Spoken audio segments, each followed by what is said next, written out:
So 43a, 7 lines down. Mamra Mashchi, Aisi Techilta, Beshani Ravachai. So Mar from Mashchi, would he brought Techeles, meaning tzitzis, with blue thread on it, Techeles, in the years when in the life of Ravachai, he brought them.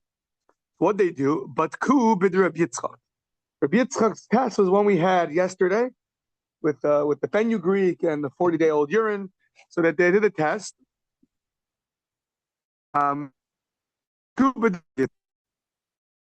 Also, and what happened? The pari chazuse, and it faded away. The color faded away. That's a no good techeles. But then they did a test with the Rav Ada. We had Rav Ada's was the second test we had yesterday about the with the yeast, right? With the hard yeast. So we did his test, and what happened?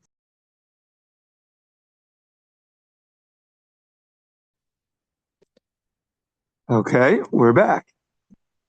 Get off the Kessler Wi-Fi. Kessler Wi-Fi causes us trouble. Okay, we're back. You good? Good. So they did 2 tests. Test number 1, it ended up being no good. Test number 2, always want to do a second test. Test number 2 was good. So what did they say? Saver lemifsala. They thought to invalidate this tzitzis. It didn't pass test 1. If it was techeles, why did it not pass test 1? Must be it's invalid. So Amar Ravachai, Elaha lo techiltihi, Elaha lo techiltihi v'lo kol ilanhi. So I don't know what it is. It's not techeles. It failed the first test. It can't be kol ilan indigo because it passed the second test. So I don't know what it is. I mean, it's got to be one or the other. So like we're stuck in the middle over here. So Ella Shmamina. So you learn from here that these 2 tests happened together. These tests happened together. It wasn't like they were 20 apart from each other. They happened back to back, right together. In what? In conjunction. Very good, Jules. I don't know how you thought of that word. Yeah. So Itmar just came to you. So Itmar says, "Heicha debat kana b'der Rav Yitzchak b'der Rav Yehuda lo ipari chazusei." Lo ipari chazusei. Sheira. So we said, when you do the checking of Rav Yitzchak, the son of Rav Yehuda, with the 40-day urine and the fenugreek, and a lo ipari chazusei, and if it doesn't fade away, sheira. Ipari chazusei. If it does fade away, then you do the second test. But kinala b'der Rav Ada b'chamira arkisa. Then you do his test with his strong yeast, and then starting again. Me.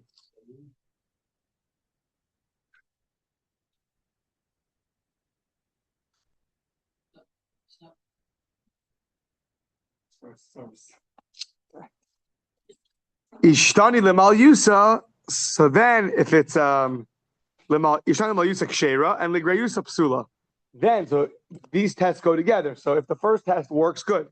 If not, do the second test, and if the second test works, it's also good. So originally we thought it was 2 separate tests. We weren't sure what is this. It's failing one and passing the other. But then we said it's really you do them in conjunction with each other, and if the second test is good, then you're good to go. Okay. Shalchu mitam, we sent from over there from I think Eretz Yisrael, that Shmuasa Ahadadi. They sent these 2 teachings together, these 2 tests. So Itmar, Rebbe Mani Dayik. Okay, fine. So that's that. Itmar, Rebbe Mani Dayik V'Zavin Kichumrei Masnisa. So Rabbi Manik was very precise, and he would only buy from an expert. He wouldn't trust other people with the tzitzis. He wanted that the testing should be for the right purpose, not like yesterday, where we're worried that the blue might be only the testing blue and not for the sake of the mitzvah. So he would buy from an expert. Amar le'ahu Saba, so an elder said to him, so Hachi avud kamai de kamach, the yetzlach iskayu. So he said that your predecessors did the same thing, and they were successful in their business. Meaning, the fact that you went and you were extra scrupulous and you bought from an expert who had the right intent, that caused success. And I mean, that was a sign that it was a good thing to do. Okay, now speaking of purchasing, Tana Rabbanan halokech talis mitzias min hashuk. You go to the marketplace and you buy a tzitzis with blue strings on it. So now, halokech talis mitzias min hashuk. So mi Yisroel areyu b'cheskasa. You buy it from a Jew, nothing to worry about. Min ha'oved kochavim. So it depends. From a non-Jew, it depends. Min hatagar, from a merchant, kshera.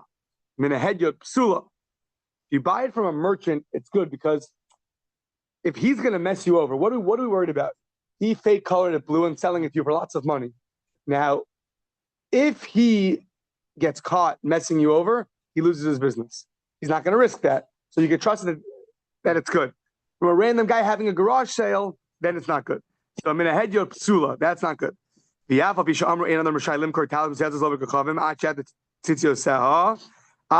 say you can't sell a talus, a fully made talus, to a non-Jew until you untie the tzitzis. So basically, how did this merchant get a hold of the tzitzis? So even though we said that you shouldn't do it, now why shouldn't you sell him your talus with the tzitzis on it? My timer. So hacha targimu mishum zona. So one reason is because of a harlot. So Rashi has two explanations. Maybe if he wears this tzitzis, then the Jewish harlot will think that he's a Jew and she'll have relations with him. Or another reason is because this non-Jew might give as payment to a non-Jewish harlot this beautiful blue garment with blue strings attached to it. So either way, you shouldn't sell your tzitzis to the non-Jew because it might be used either with the Jewish harlot or a non-Jewish harlot. Two explanations in Rashi. Question, Rabbi. Yeah. This is actually Donna's question. But when you're going to remove the tzitzit, do you cut them or you untie them or either? No, just untie them. So you can use them next time, no? Thank you. I would think. Good. I actually had a question about the Jewish or non-Jewish harlots. I don't have answers to that one. So, Rav, okay, Charles' video is on. Okay, so they don't teach that in rabbi school. So Rav Yehuda Amar Shema Yislava Imo B'derech V'Yargenu. There's another reason. If you give it to a non-Jew, he's going to be wearing this garment with blue strings. And back in the day, travel was very dangerous. So a Jew's going to see, a Jew with the chelas. He's going to travel with him. And next thing he knows, he's going to be in a Kesher cemetery. So therefore, we don't give it to a non-Jew. Fine. Rav Yehuda Rami Techilta Leperzuma the Inshi Basi. Okay, Rav Yehuda would put the chelas onto his household, referring to his wife. That's one. Number two, Umevarech Kol Tzafra. Every morning he would make a blessing. His Atef Petzitzis. Every morning he would make a blessing that he's wrapping himself up with tzitzis. Okay, now, from the fact that he put tzitzis on his wife, now, presumably means she put it on. I don't know if he put it on her. Maybe he put it on her. It's a funny way to say it a little bit. No, it means that he put tzitzis on a garment that she wore. Meaning she would wear a four-corner garment. He would put tzitzis on it. He put the chelas on it. So now, why did he do that? Midirami, from the fact that he put on the tzitzis onto her garment, because some mitzvahs say, Shalo Hazman Gramahu. He must hold that tzitzis is a mitzvah saseh, a positive commandment that's not time-bound. Because if it was time-bound, the Mishnah and Kedushin tells us that women are exempt from time-bound mitzvahs. It's based off of a pasuk by Tefillin. There's philosophical explanations of that, but I think it's Xeris Akasa based off Tefillin that women are exempt. So now 1 second, if it's not a time-bound mitzvah, so why did he make a blessing every morning? He should make a blessing whenever he takes off, puts it back on. What's the morning have to do with anything? If you say it's a time-bound mitzvah and the nighttime is a break, a hefsek, it's a break, then I understand every morning, new mitzvah, so you make a blessing. But if it's not a time-bound mitzvah, so night and day are the same, So the only time you should make a blessing is when you take it off and put it on, not just the morning. So, why do you make a blessing every single morning? Rabbi, like Rabbi, the Tanya is going to tefillin. Rabbi says that tefillin calls manchim menichin mevarich alein devrei Rabbi. Rabbi says that every time you put on your tefillin, you should make a blessing. Well, then, if that's true, that's what he held, and he held kol shaitanami. So then every time he puts on his tzitzis, he should also make a blessing, not just every morning. So kol shaitanami, Rabbi Yehuda, inish tziniav. He was a very modest man. He didn't take off this long garment. He only took it off at nighttime when he had his nighttime garment. And he didn't take it off the whole day. At nighttime, he would take it off. When would he put it back on? He put it back on in the morning. Why in the morning does he make a blessing? It's just saying, it wasn't a halakhic thing. We're just saying, I mean, it was a halakhic thing, but it was just saying that in the morning is when he just changes from his pajamas to his daytime clothing. So, but most people, I guess, would take off their garments numerous times a day, but he would leave it on for the whole day, and therefore, in the morning was the time where he would put it back on. It was the one time of the day he would put it back on. That's why he made a blessing. Speaking of people who are obligated in tzitzis, everyone's obligated in tzitzis. Kohanim, Leviim, Yisraelim, Geirim, Neshim, Ba'avadim. All groups of people, Kohanim, Leviim, and Yisraelim. We're going to say, well, yeah, that's obvious. So Geirim, that's also obvious, presumably. Converts, Nashim, women, Va'avadim, and servants. Now, just to clarify, we know there's two kinds of servants: a Canaanite servant.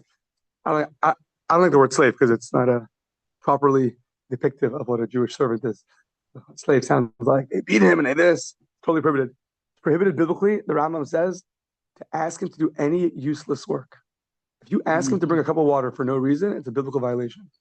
That's not slavery in the 1800s in America. It's not. Yeah. So, anyways, there's two kinds of servants. There's a Jewish servant called an Eved Ivri, and there is a non-Jewish servant called an Eved Kanani. An Eved Kanani, to become a servant of a Jew, he goes through a partial conversion process.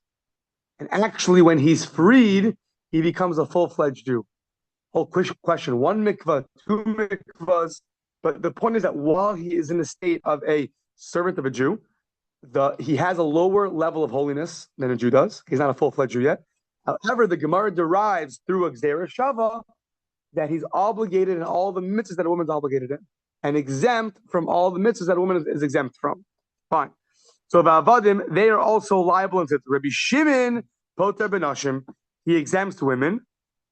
Now, presumably it should be servants also. Let's see. Why is he exempt women from tzitzis? Mipnei mitzvah seishes man grama, the time-bound mitzvah. They call mitzvah seishes man grama nashim pturos, and all the time-bound mitzvahs women are exempt from. Okay, so let's go analyze this brisa. Amar ma'akocham mitzitzis kohanim l'mei b'Yisraelim pshito. Everyone's obligated in tzitzis. All types of men. Kohanim l'mei Yisraelim. Well, obvious. Pshita the kohanim leviim v'Yisrael ptiri. Let's say Kohanim, Yisraelim, and Leviim would be exempt from tzitzis. Who would be liable? Obviously, you just listed all men, all Jewish males, Kohanim, Leviim, and Yisraelim are all liable. Well, if they were exempt, then who's liable? Nobody.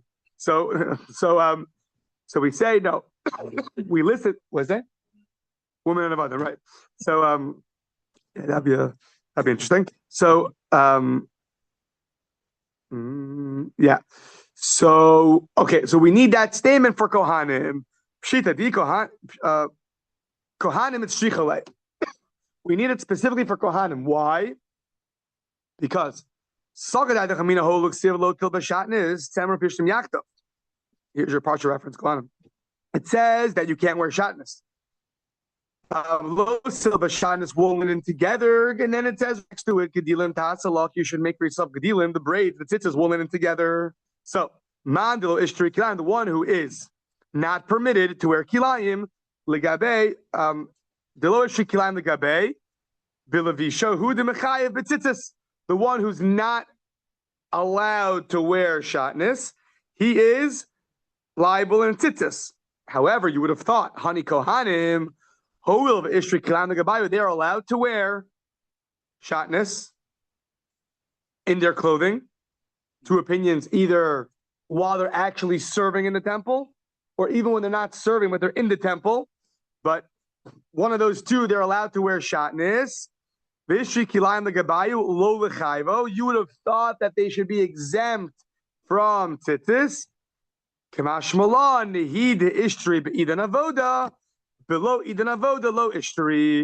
That you're right, they're allowed to wear shatnez. But Eden avoda literally means while they're working, but it could also mean some say not. It means while they're in that state of work in the temple. Either one of those two explanations. But as soon as they're either not working or out of the temple, then they're prohibited to wear shatnez. Oh, so they're still included in that, like everyone else, that they're prohibited to wear shatnez, and therefore they're obligated in tzitzis. So that is Kohanim. Rabbi Shimon Poter ben Noshim, he exempts women my time. What's the reason? The Rabbi Shimon Detanyo, reason was so pralaxus laila. That you see the tzitzis, it should be pralaxus laila. So uriisimoso, that's what it says. You should see them. Now we're going to have a lot of explanations of what this means. So uriisimoso, so the first opinion is pralaxus laila. It's coming to exempt clothing that are not seen. Seen means you wear it in the daytime. Things that you don't see, like things you wear in the nighttime, are exempt from tzitzis. So now, if that would be true, so then you have tzitzis being exempt at nighttime, which then makes it a time-bound mitzvah, which then makes women exempt. And that's what Rabbi Shimon holds. So if you can show me why they're exempt at nighttime, then the natural progression is that they are going to be exempt. Women are going to be exempt. So now, you're telling me, who told you you should see them comes to exclude the garment and say it's excluded at nighttime? Maybe it's coming to exclude a blind person. That's all it means. You have to be able to see the tzitzis. If you can't see, then you're exempt. It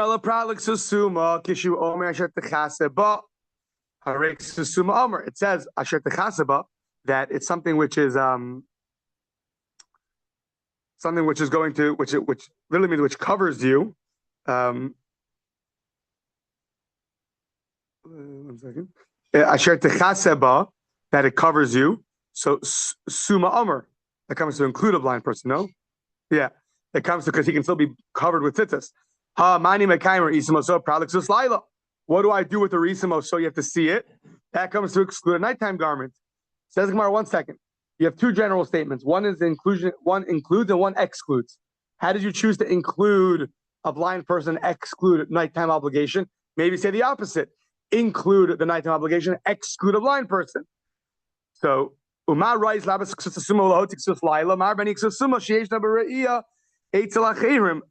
person, other people could see it. He can't see his tzitzis, but we could see his tzitzis. However, the nighttime garment usually is not something which is seen. It's not around in the daytime, and that's universally true. So that is Reb Shimon, why women are exempt from tzitzis. B'Rabbanan, turn the page. Hi, Asher Techasaba, my Avdile. What do they do with the verse Asher Techasaba? That they say that because that it covers you. What do they do? What do they do with that? They don't have to include a blind person because they don't have the exemption over Ura Isimoso. So my Avdile, what do they do with that? They need it for the following brisa. Al arba conflicts tusaka arba v'lei shalosh. It's going to be on 4 corners, 4 not 3. Okay. Ata omer arba v'lo shalosh and al arba v'lo chamesh. Maybe when the Torah says 4 corners, it doesn't mean 4 not 3. It means 4 not 5. But 3 corner garments included. How do you know what 4 means? Does 4 mean 4 not 3 or 4 means 4 not 5? So maybe it means 4 not 5. Kishu omer asher techaseba. When it says it's going to cover you. Your garment, a 5-corner garment covers you. I mean, it covers all 4 sides plus. A 3-corner garment doesn't cover all of you. So, umani mekayim al arba v'lo shalosh. It's 4, not 3. Says Gemara, umar reis. Umar the reis ba'as chamesh v'lohoti ba'as shalosh. How do you know to include 5 and to exclude 3? Mar b'ni ba'as chamesh sheish b'chlal chamesh arba. Umot teni ba'as shalosh ein b'chlal shalosh arba. Very simple. Included in 5 is 4. 3 is not included in 4, less than 4. So 4 is what the Torah says. So it's more logical that we're going to include 5 because included in 5 is 4 and exclude 3, which has not hit the quota of 4 yet. Okay. How does Rabbi Shimon know that you exclude a 3-corner garment? Rabbi Shimon, asher nafka, from the word asher. Extra word, and it's excluded. The Rabbanan. What do you do with the word asher? Asher lo mashmalahu. They don't They don't expound that word. Okay. To them, it's not extra. The Rabbanu, what do they do with Ura Isamoso?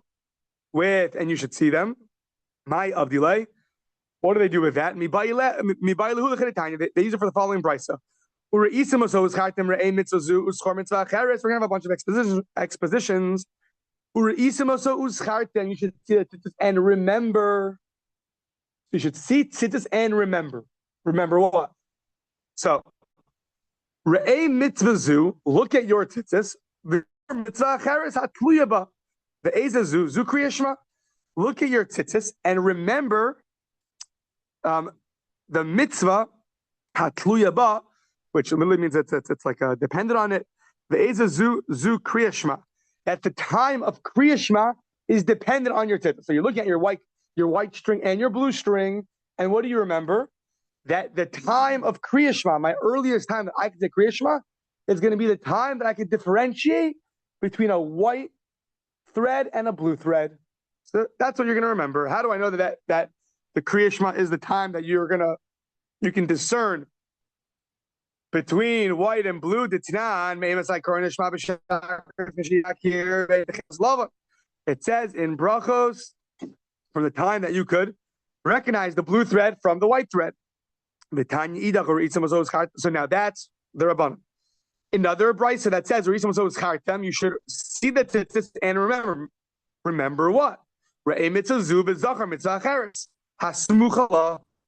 this. Look at this mitzvah and remember another mitzvah which is next to it. What's next to tzitzis?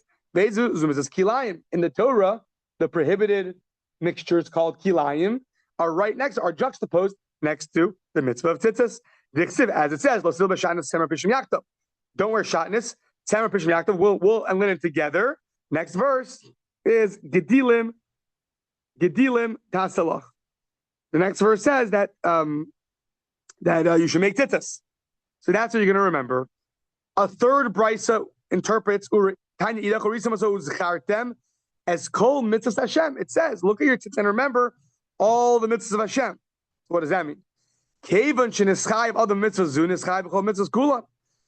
you're liable in this mitzvah, you're going to remember, oh my gosh, I'm liable in all the mitzvahs. So the tzitzis helps to remind you of all the mitzvahs. Okay, that is that. Rabbi Shimon, Rabbi Shimon is the one that says that tzitzis and mitzvah seishes man grama. He's the one who holds that Ura Isamoso is coming to exclude the nighttime. So obviously these three brises hold differently. Fine. So now,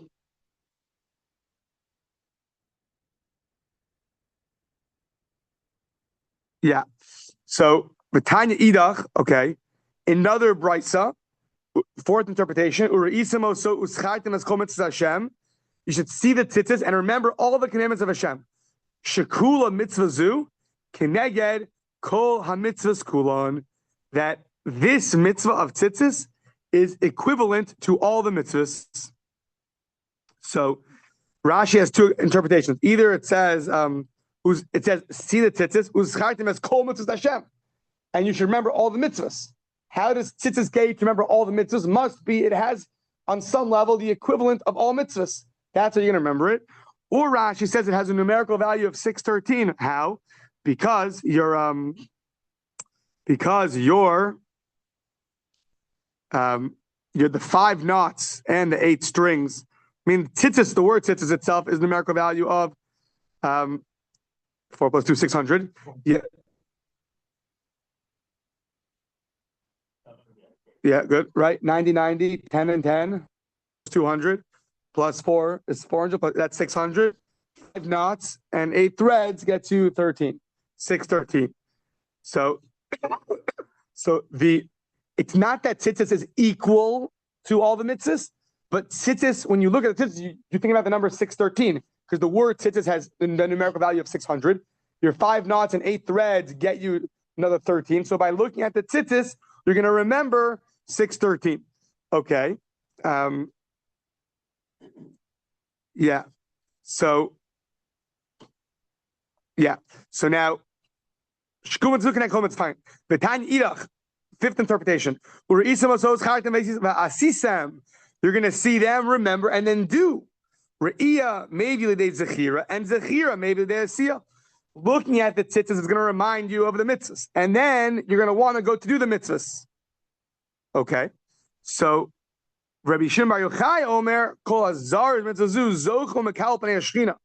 One who has alacrity in this mitzvah, one who's zari, one who's careful to do this mitzvah, Zochel Mekal Pnei Hashchina will merit to receive the Pnei Hashchina, a certain level of Hashem's presence.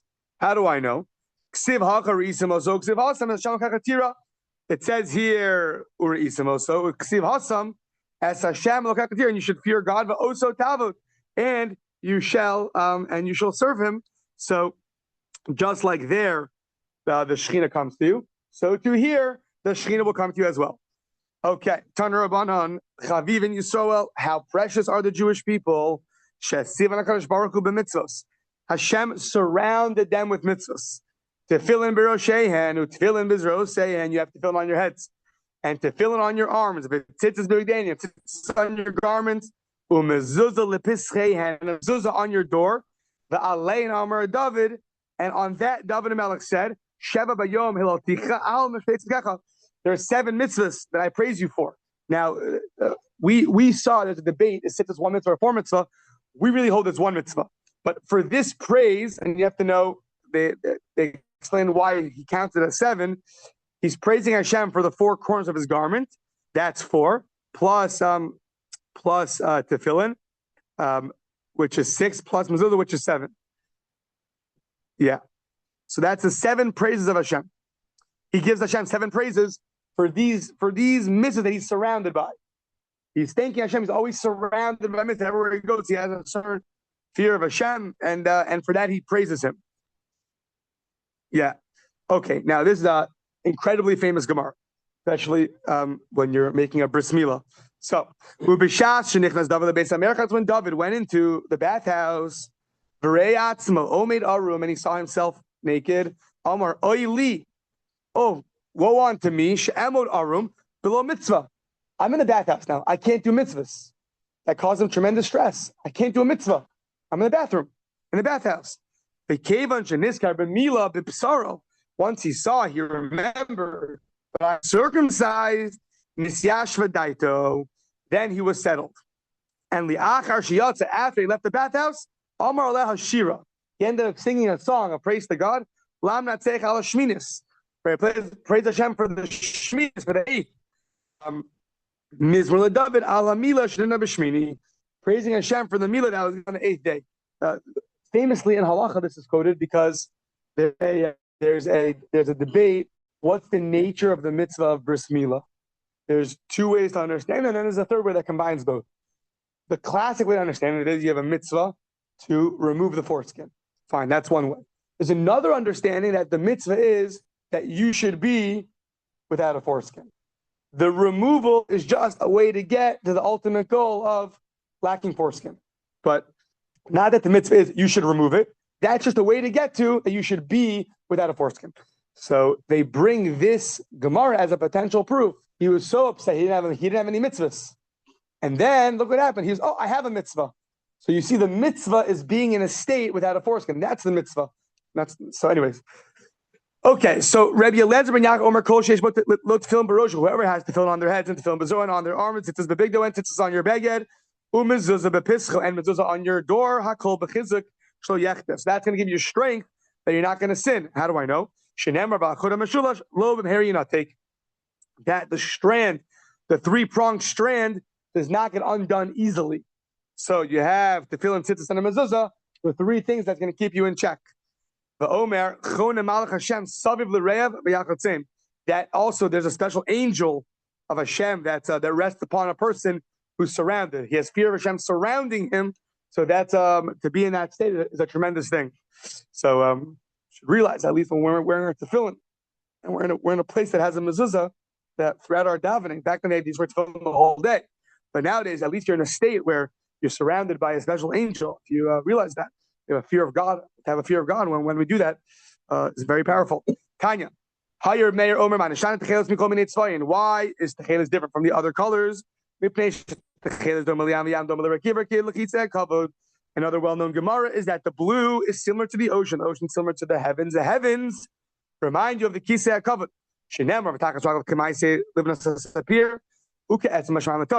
It talks about under Hashem, so to speak, under the feet is like the Kemaise Livnus here, like the Sapir. Yeah, like sapphire. Sapphire is kind of blue, no? Yeah. So that's that. Uksib Kamara Evan Sapir Demuskise. Also, so the heavens is like is a sapphire color, and the chair of Hashem, so to speak, the Kisei HaKavod is also sapphire. So when you see blue, it reminds you of the ocean. The ocean reminds you of the heavens, and the heavens remind you of the Kisei HaKavod. I think somewhere else Rashi says, and that reminds you to do all the mitzvahs. I think Rashi and Chumash said that. Yeah, okay. Tanya, hired Mayor Omer Gadol Onja Shalav and Yosim Onja Shal Techelis. Worse is the sin, the punishment for not putting on white on your tzitzis than not putting on blue. Why? What's the parable to this? He told two servants. To one he said, bring me a chosim, like a seal of tit, of clay. Very easy. Just go get clay and bring it to me. Bring me a gold seal. I guess maybe like a signet ring or something. So which one's easier to get? Something made out of clay, you can buy at the dollar store. Something made out of gold, you got to find a jeweler. Much harder. Now they both came back empty-handed. Yeah. Two shlamazels. Yeah. And they didn't listen to the king. So which one's the better punishment? A bigger punishment? Who's the king going to smash more? Obviously, the guy that had the easier job and messed up. So, so the one that didn't bring the clay, so too, white is so easy. Blue is hard. Yes is hard. A snail, once in 70 years, we'll see more about it coming up. White is easy. So for that, the punishment is greater. Tanya hired Mayor Omer Chayav Adam Levarich. Mayor Brachas B'chol Yom. Rabbi Meir said that person's obligated to make 100 blessings every day. Shinamar Batay Yishal. It says in the verse, even though it's a verse, it's a rabbinic obligation, but it has a biblical hint to it in the verse. What does God ask from you? And the word ma means what is also the Gemara interprets to mean ein ma elameya. It can also be read. What does it ask you other than to do 100 blessings? So, show me mach. The partial reference, the Mishkan, we have 100 poles. The Adamim, the Mishkan says that's connected to the 100 brachos they say every day. That the brachos are the foundation of our day. Okay, so Rav Chia, the Rav Avya, b'Shabbat of Yomei Tavi, Tarcham Alalu is Prakmi Umigdei. So what happens on Shabbos and Yom Tov? You don't say that many blessings. Your Shmoneh Esrei is shorter because instead of 19 blessings, you say 7. So 3 times you do that 3 times over, you're lacking a lot of blessings. So how do you make it up? So he used to get different spices and different foods to make it up. So that's why people some people make blessings on dessert after they bench. You get your brachas in. People say amen for the aliyahs and a haftorah. You say amen that could count for your 100. So Tanya hired Mayor Omer Chayav Ad Levar Shal Brachas. And a person make the following 3 blessings every single day. Sha'asani Yisrael, that Hashem made me a Jew. Shlo Asani Isha, he did not make me a woman. And Shlo Asani Bur, that he didn't make me a bur, someone a total ignoramus. So yeah. So all the Shlo Asani all have to do with mitzvah observance. Nothing to do with anything else. It's all that a man is obligated to more mitzvahs than a woman is. That's why he's making that blessing. So Ravacha Bar Yaakov Shami Lebrei, the Havi Kam Mevarich, Shlo Asani Bur. He heard his son saying, "Thank God I wasn't made a total ignoramus." So Amar like, "Hey, Kulei Hai Nami," he said, Kulei Hai Nami, that what you're such a blessing. You make that you're not an ignoramus. So he says, Amar Le ve'elamai mevarich. So he said, "What do you want me to do?" Meaning, Shelo Asani Eved.